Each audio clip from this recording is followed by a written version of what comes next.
afin d'aider de nouveaux secteurs impactés par la hausse du prix des carburants. Sébastien Lecornu a annoncé hier des aides en mai pour le BTP, mais aussi pour les travailleurs modestes, ces grands rouleurs comme les aides-soignants et les aides à domicile. Ça concerne près de 3 millions de Français. Est-ce que c'est une bonne chose, une bonne décision ? C'est une bonne décision, mais elle est tardive et elle est tout à fait insuffisante. Aujourd'hui, il y a des millions et des millions de Français.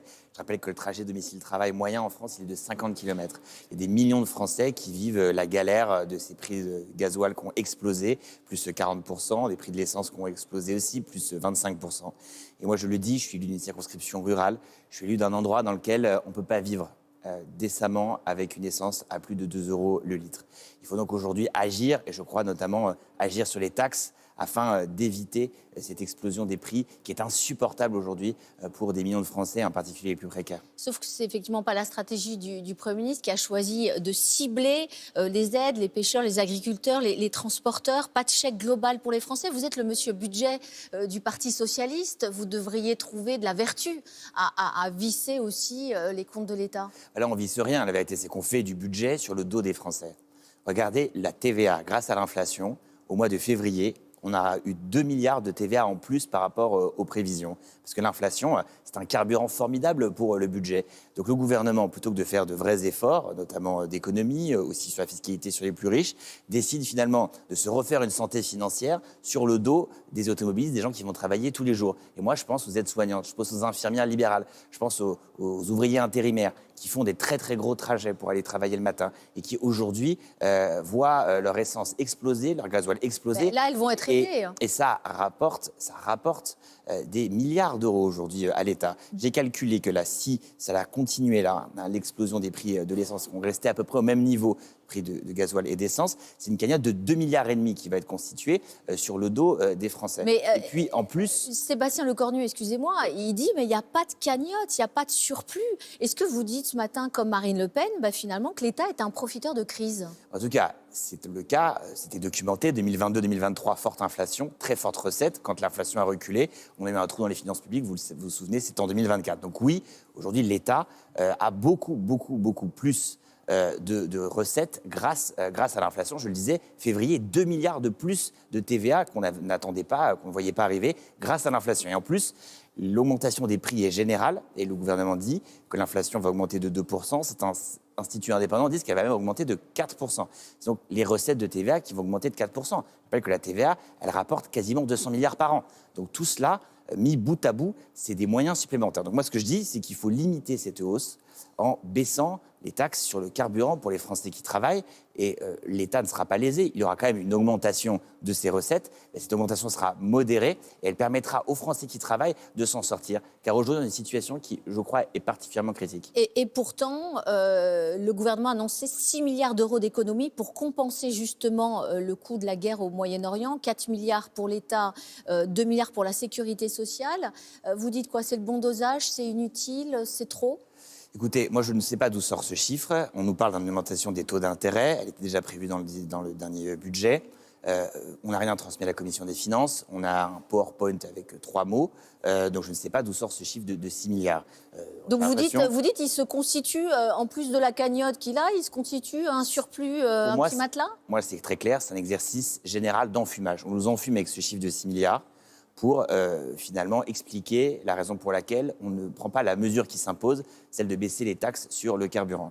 Et donc on nous enfume. Les 6 milliards, ça permet de faire du budget sur le dos des Français qui travaillent. Et donc là, avec la taxe sur le carburant, vous distribuez à tous les Français, aussi bien celui qui a son SUV qui part en Normandie en week-end que l'aide-soignante qui a besoin de son outil de travail pour travailler. Il faut voir comment on cible, mais sous le gouvernement Lionel Jospin, on avait mis en place la TIPP flottante à l'époque. C'était une taxe qui baissait quand il y avait une augmentation des prix du carburant.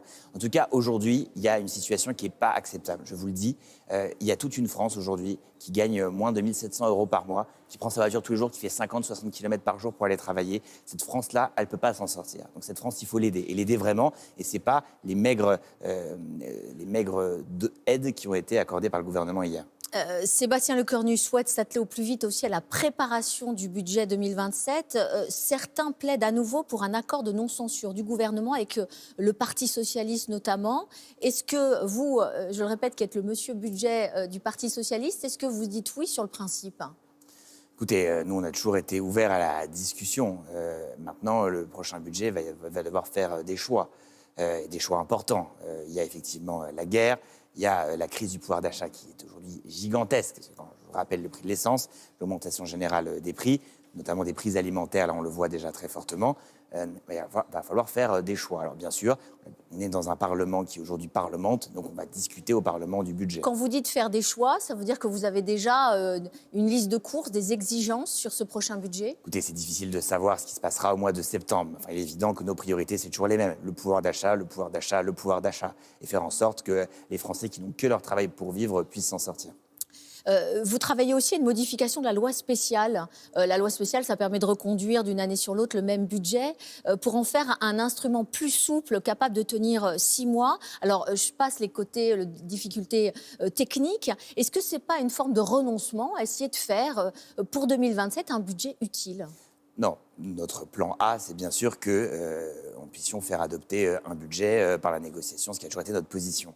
Maintenant, effectivement, moi aujourd'hui, je travaille au plan B, c'est-à-dire que si jamais ça se passe mal, ce qui est déjà arrivé dans notre histoire, souvenez-vous, gouvernement de Michel Barnier, on a dû faire une loi spéciale. Bon. Et la question, c'est de savoir, est-ce qu'on peut étendre la loi spéciale pendant toute la campagne présidentielle ? Est-ce qu'on ne pourra pas faire un budget au mois de mars alors qu'on est en pleine campagne présidentielle et que le Parlement ne siège pas ? Donc aujourd'hui, je travaille effectivement avec des constitutionnalistes, avec des juristes, pour voir si on peut juridiquement, légalement, vivre sans budget pendant 6 mois, comme en Espagne. Je rappelle, ça fait 4 ans qu'ils n'ont pas de budget, et faire fonctionner les services publics, recruter les profs au mois de mars, faire nos commandes de munitions et de poudre pour nos armées. Donc, il faut travailler tous les plans A, plan B, et avoir une solution de secours si jamais ça se passe mal. Un dernier mot sur ce budget, puis sur la méthode. François Hollande, il prône une courte discussion budgétaire, un compromis et un 49.3 pour éviter les surenchères préélectorales. Est-ce que c'est une bonne méthode ? On verra si c'est possible. On verra si face aux tragédies des fins de mois qu'on est en train de vivre aujourd'hui, le gouvernement répond présent ou si au contraire, il s'enferme dans une vision essentiellement austéritaire et comptable. Donc on le verra. Donc on aura cette discussion. Si elle est fructueuse, eh bien, tant mieux pour les gens qui pourront bénéficier des gains que nous obtiendrons. Si elle n'est pas fructueuse, alors il faut se préparer à toutes les éventualités.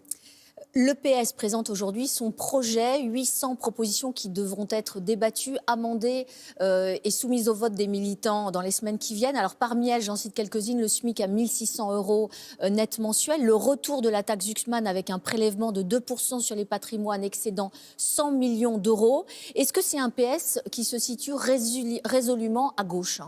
Oui, mais je crois que nous n'avons jamais cessé de l'être. Je rappelle que les Français doivent au Parti socialiste tous les droits sociaux qu'ils ont aujourd'hui, la sécurité sociale, le mariage pour tous, en passant par la couverture maladie universelle, les 35 heures, le droit à la retraite et les congés payés. Donc c'est notre vocation d'apporter le progrès social aux gens, de remettre de l'égalité, de permettre des hausses de salaire. Et notre projet, c'est d'abord du pouvoir d'achat supplémentaire pour les Français. Et dans ce projet, il y a aussi l'abrogation de la réforme des retraites qui est actuellement suspendue par le Parti socialiste avait œuvré à cela, mais sans préciser toutefois la mesure d'âge. Vous renvoyez à une conférence sociale. Ça veut dire quoi que vous réfléchissez à une retraite à points ? Non, mais l'âge légal aujourd'hui est particulièrement injuste. L'âge légal, c'est quelque chose qui permet en fait à des gens qui ont commencé à travailler très tôt, enfin les oblige à travailler beaucoup plus longtemps. Donc, nous, on veut en fait supprimer l'âge légal. Parce que quand vous commencez à travailler très tôt et que vous avez tous vos trimestres, on vous oblige à faire 2-3 ans de plus pour arriver à l'âge légal. Nous, ce qu'on dit, c'est que quand on a tous ces trimestres, eh bien, on peut partir avant l'âge légal. Donc, nous, on dit supprimons l'âge légal, comme nous propose la CFDT, et partons quand on a son nombre de trimestres. Donc, ce n'est pas vraiment la réforme à points. C'est juste d'être sur les annuités. Alors, on est sur les annuités. Vous avez vos 43 annuités à la fin du cycle Touraine. Eh bien, vous pouvez partir à la retraite, terminé. On ne veut pas bosser 2 à 3 ans de plus parce que vous avez eu le tort ou le malheur de commencer tôt dans la vie. Dans le projet, il y a aussi la suppression du 49.3. Est-ce qu'on peut vraiment gouverner sans ? Oui, je le crois. Ça veut dire qu'on met en place du compromis. Le 49.3, je crois, est une soupape pour tout le monde. Une soupape pour le gouvernement, puisqu'elle permet d'imposer son débat sans vote. Puis aussi une soupape pour les oppositions, parce que d'une certaine manière, ça permet d'éviter de prendre ses responsabilités. Si on veut une démocratie mature, il faut qu'aujourd'hui, on ait un Parlement qui fonctionne dans de bonnes conditions. Il faut à la fois supprimer le 49.3 et ensuite arrêter ces gouvernements ultra-minoritaires qui imposent leur vue sans coalition. Et donc, si on supprime le 49.3, ça veut dire que demain, on aura aussi des gouvernements qui seront plus représentatifs de l'Assemblée nationale. Alors demain, j'imagine que vous voulez avoir un candidat à la présidentielle socialiste, mais alors il y en a beaucoup dans votre camp, hein. François Hollande se prépare, Jérôme Guedj est déjà candidat, il y a aussi le maire de Saint-Ouen, Karim Bouamrane qui y pense, il y a Boris Vallaud, il y a Olivier Faure. Vous faites comment avec tous ces candidats? Eh bien, il y aura un vote des militants, quoi qu'il arrive. Alors, on est en train d'en débattre. Le courant auquel j'appartiens, nous proposons qu'il y ait un vote au mois de juin. Olivier Faure, lui, dit qu'il faut un vote élargi à une primaire de toute la gauche au mois d'octobre. On verra bien le choix qui sera fait. Et à la fin, ce seront les militants qui décideront. Quoi qu'il arrive, les militants, mais donc les militants à géométrie variable, hein. Si c'est l'option Olivier Faure, c'est une primaire de la gauche avec l'écologiste Marine Tondelier et les ex-insoumis François Ruffin. Et malheureusement, sans Raphaël Glucksmann, qui est quand même le problème de l'option que nous propose Olivier Faure. C'est la raison pour laquelle nous, on dit désignons d'abord un candidat socialiste et créons une grande coalition allant de Glucksmann à Ruffin et allons ensemble au combat. D'accord, mais alors, une fois qu'on a désigné un candidat du Parti socialiste, on fait comment avec Raphaël Glucksmann et avec les autres? On a un programme commun, donc déjà ça aide tout le monde. Vous avez plus de facilité à vous rassembler derrière un candidat qui vous convient peut-être un peu moins s'il y a un programme qui l'engage. Et puis ensuite, une fois que le programme commun est fait, eh bien, je pense qu'on peut se mettre dans une pièce et décider celui qui est le mieux placé dans l'opinion. Et je crois qu'au mois d'octobre, on y verra plus clair. Et donc ça veut dire que ce vote de militants que vous plébiscitez, ce serait avant l'été? Voilà, avant l'été, pour qu'on ait un candidat socialiste qui porte le projet socialiste dans la discussion avec le reste de la gauche, pour qu'on ait un seul candidat qui aille de Glucksmann à Ruffin. C'est ça notre option.